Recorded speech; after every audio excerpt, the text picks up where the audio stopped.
This will be a list of 5 books that in my eyes really have the potential to make a difference in your life. To hold you close. So around last year when I was traveling, specifically in India, I've been traveling for quite some time, always traveling light, so having actually paperbacks, having a chunky book in the back wasn't really practical, but it intrigued me. I picked up a few books. And you see, as of right now, as most of us spending a lot of time at home, so I tried to pick up my reading a little bit, both audiobooks as well. Number 1. Hold on just a little. We'll meet right here in the middle ground is where we'll stand. Coming for you right now from an early morning, catching some fresh air. And I brought some good inputs. One of the most impactful reads probably for a lot of people, a classic, Man's Search for Meaning by Viktor E. Frankl. So this book basically outlines the story, the real story of Viktor Frankl, of how he was in a concentration camp. So on the one side, while you're reading it, you can really feel him sitting in a concentration camp. Let's say the perspectives that are going through him, and really sets your life in perspective as well. His analytical side to it, just how he sees, let's say, his companions, the other people who are with him in the same situation, and how finding meaning is the only saving in this situation. So that is the story. Just read this book a few weeks ago. Highly recommend it.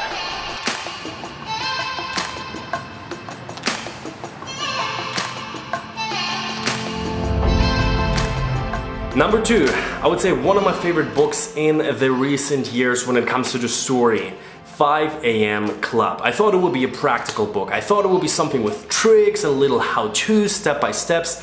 But no, actually it is a really captivating story about an entrepreneur and an artist who together meet, let's say, kind of like a rich guy, and he shows them his way, why he did it, and actually you really, at least I really immersed myself into the story. I really enjoyed it. There were a few little nuggets when it came to, let's say, your brain chemistry, your prefrontal cortex, small little scientific insights, but mostly it was about the story connected to the 5 a.m. lifestyle, so to say. So waking up at 5 a.m. or let's say at least an hour or two earlier to have time to focus on yourself, to spend time by yourself in peace, no distractions, everything is turned off, it's just you. And I've been reading this book while I've been on the island by myself in the Philippines. Actually, you can go back, watch the vlogs. Basically, I had friends who were running a tour company. I set off myself on their island. They went back to pick up the next tour. For 2 days, I've been completely by myself, just reading the book, very basic food, just walking around, no internet connection. And I gotta say, it was a hell of an experience. But even if you're not on a lonely island, but just stuck at home or any other crazy scenario, I mean, things are happening right now, I highly can recommend it. It really lifts your spirit, I think. But Robin Sharma does a great deal on just really makes you excited if you're open for this type of language.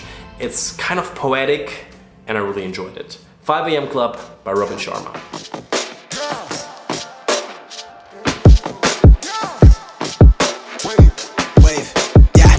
But they never really understand me. I need a comment like I need a Grammy. She lays the flow with her designer panties. Yeah, we eating plenty, check the pantry for the sound. Alrighty guys, we're taking it back outside with the title Ego is the Enemy. And this book, the moment I bought it, I wasn't sure if I'm gonna enjoy it, because this book really made me re-examine a lot of my own behavior. So Ryan Holiday is going through multiple stories of historical figures, be it going 100 years back or just recent or current politicians, writers. He's talking about, are you doing great work to do great work?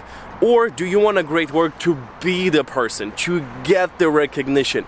And what is gonna happen if you're not gonna get it? How is it gonna compromise what you're gonna be doing?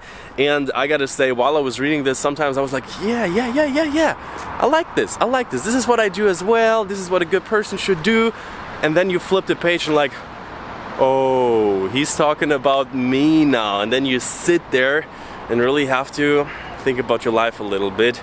So while I'm not sure how I would rank this book in the books that I've read in the past few months, definitely a recommendation for anyone. 'Cause these days I've been doing things my way.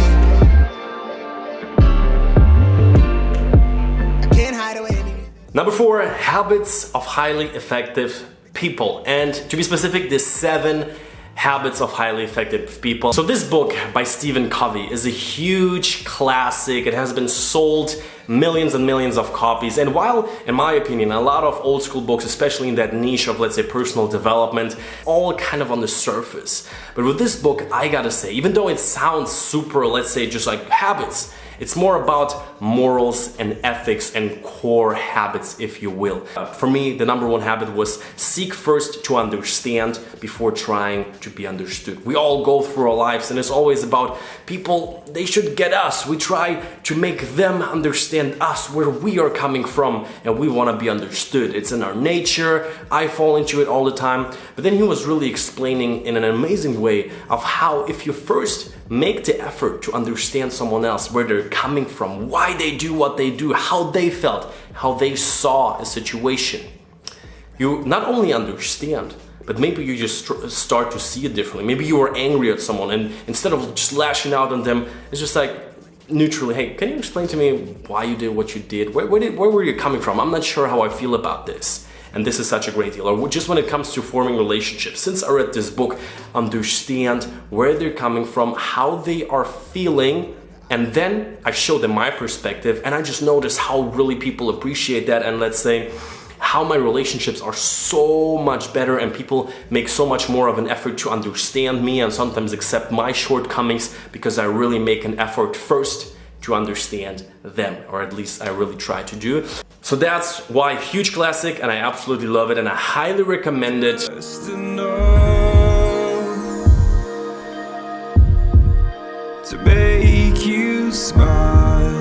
Okay, and the next book is The Way of the Superior Man by David Deida. Out of all the books that I talked about before, this one is really one that has a few alternative ideas that in mainstream culture we rarely talk about. So he talks about masculine and feminine energy. So he's not talking about traits of men and women. He talks about energy, masculine and feminine, and we both have them. So as a man, you have them, you have both feminine and masculine energy, as well as a woman, you have both feminine and a masculine energy. So on one side, it's about understanding and re-examining yourself. Do you have more of a masculine or a feminine core, keeping things in balance, not repressing certain character traits, or maybe even balancing them out? Do you have both, let's say, a healthier relationship to yourself, but also in your relationships, intimate relationships? That's what he talks a lot about. He talks a lot about that for a masculine man.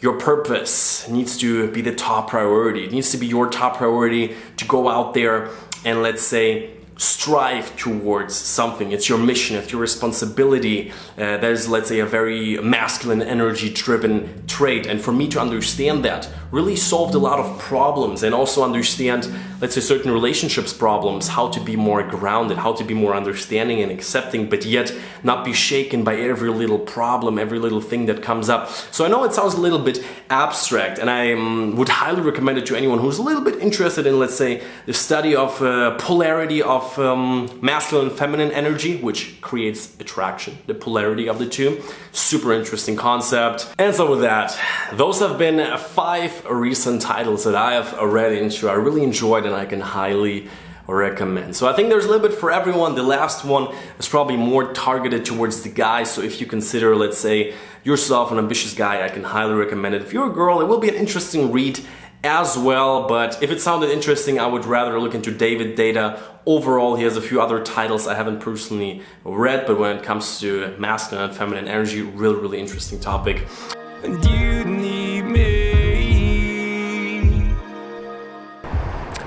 And so with that, I hope you enjoyed today's little insight. It's a video I wanted to do for a long time, and I wouldn't say those are, let's say, the 5 most impactful books. Some of them are, but it is a list of recent reads that I did, and I might do 2 or 3 more videos of this in the upcoming months. As always, reach out on Instagram, connect. If you have any book title that you would recommend that kind of relates to the books that I have presented, definitely let us all know in the comments below.